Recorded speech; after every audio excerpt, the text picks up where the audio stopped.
The fact is, if you don't do them, your employees will not stay, your company culture will absolutely suck, and you will limit yourself in whether or not and when you can actually promote someone or even fire them. It's time for Asher, y'all. Asher, as referred to in the Urban Dictionary as Asher syndrome, means the distinct inability to get your shit together. What am I talking about? Find out next. Let's get to work.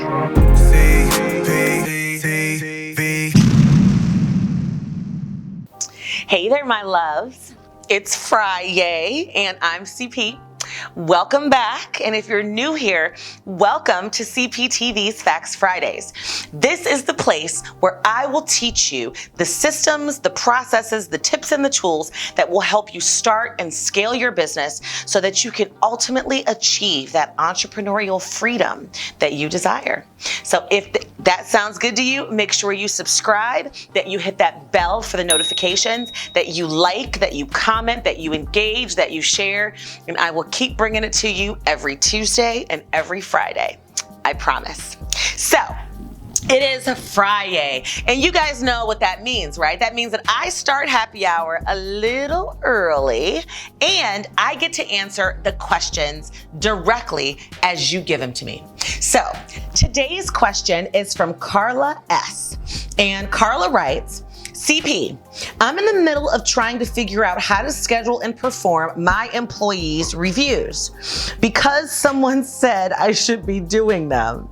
Yes, Carla, you should. Do I need to bring Asher back out? And I don't know where to begin. Do you have any tips or tricks of the trade that you'd be willing to share? Well, Carla, of course I do. I will call these CP's top 10 employee performance review tips, David Letterman style. So let's get into CP's top 10 employee performance review tips.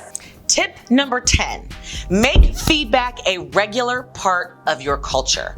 That is so important. Employees have a whole different perception of their ability to grow in an organization and their ability to get the appropriate feedback, because that means nothing is going to sneak up on them and no one's going to actually just be talking to them when something's going wrong. So from the very beginning, you need to make it a part of your culture to actually let your employees know we have a regular review process that we do semi-annually or annually, and we also engage very actively in informal feedback, and that's really so that you know the direction that your career can go and that you're always ready for that next growth opportunity that arises. So make it a regular, and that culture will definitely take off like wildfire. Tip number 9.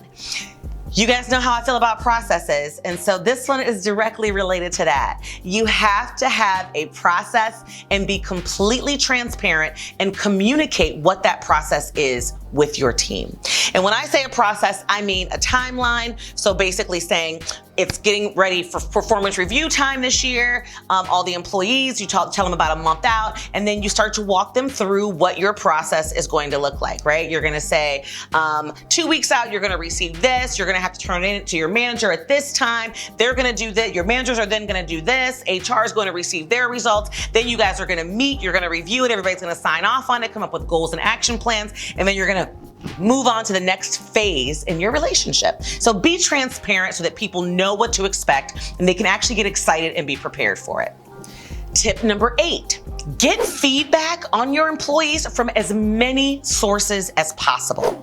When I say that, I mean, don't just leave the performance review to one person, their main supervisor or their main manager.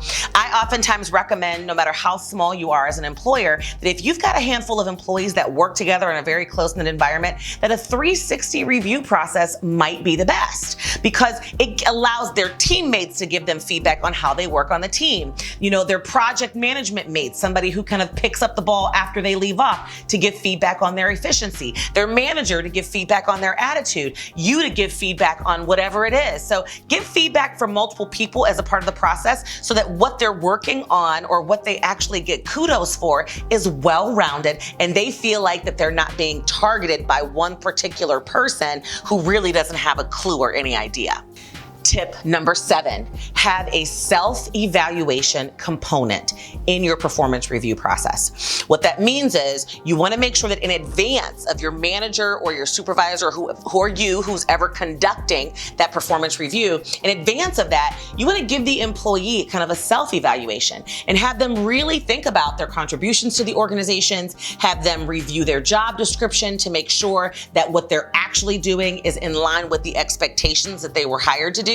And you also want them to go through an evaluation of the bullet points that are in their job description, what they feel like they're handling and doing very well, and what are some of the items that they feel like they need to improve in so that you can ultimately come up with a training program, some goals to set, and some action plans. It's also going to make the performance review conversation really, really easy because they can be stressful. The idea of actually sitting down and having to give someone negative or positive feedback can be very, very stressful. Well, if you start your performance review conversation out with the person telling you how they feel about themselves, 9 times out of 10, people are going to be harder on themselves than you would ever be on them. And so it just kind of opens up the door where you don't ever really have to address stuff. You can just kind of nod your head and agree and say, no, I agree with that assessment. Or, yeah, no, I agree. I think you're right. Or you might even pop in and say, no, I think you're being too hard on yourself. And it allows you to really get a sense of whether or not someone is self-reflective and actually takes responsibility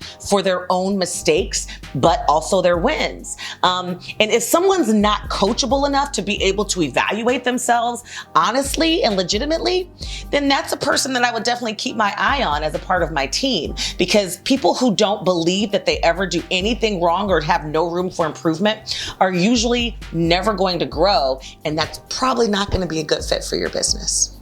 Step and really tip number 6, Charlotte, is prepare thoroughly, girl. Okay? Do not blow these meetings off and think that you can procrastinate until the hour before and actually start thinking about it. This is an opportunity for you to focus in on your employee and letting them know that you have done your due diligence in thinking through the contributions to the organization and helping them ultimately from a self-improvement and growth perspective. People can tell when you're not being authentic, and usually lack of authenticity is directly related to lack of preparedness. So if you don't spend any time actually thinking through that employee, evaluating conversations that you've had, taking a look at their work product and being able to give them real true feedback, they will know. And I can tell you, there are going to be times as a small business owner that you are going to expect your employees to walk through a wall for you, to throw it all to the wind, to sacrifice time with their families in order to get something done. Like when you get that huge contract and that huge project that you need to roll out. Well, no employee is going to care about you or your business until they know how much you actually care about them. And being prepared for this very important, impactful conversation is really the first sign in letting them know that you really do truly care and you love as having them a part of your team. Tip number 5, document, document, document. If you have seen our HR related videos and episodes, and if not, I will link to the entire series right here in the cards. You will probably hear me say 1,000 times in all of those human resource related things that documentation is critical. The performance review process is no different, if not even more important. You have to document the entire conversation. You need to document the self-evaluation piece from the employee. You need to document the management or supervisor evaluation piece. If you do a 360 evaluation, you need to document everybody else's opinion. You need to document all the scores, document the action plans, document the goals, because ultimately that document will be your tracking for whatever happens in the future. Whether it's a promotion or whether it's a termination or whether everything stays the same, that documentation is going to help you towards that. And so now you might be thinking, all right, CP, document, document, document. How do I do that? What does this document look like? Are you going to leave me hanging? Of course not, y'all. You know I'm about bringing you that real, true value. So of course, I am going to give you my own employee evaluation template. You will actually be able to utilize it from a supervisor or management perspective, and you'll customize it and you'll be able to actually use it in your performance review processes. Now, it's not the only document that you're gonna need during that process, but it's a biggie. And I wanted to make sure that I gave it to you for free. Yeah, I say it for free. Yeah, this is something I normally charge people for.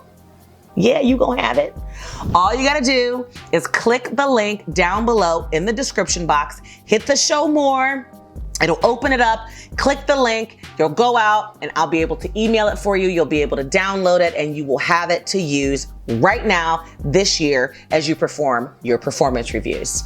You are very welcome, my love. And while you're at it, go ahead and subscribe if you haven't already. Comment, tell me thank you. I appreciate it. If you like it, if you love it, if it was something that you needed, put it down in the comments. I'd love to hear from you. I want to make sure that you are enjoying this type of stuff and that you're getting the most out of it. Tip number 4.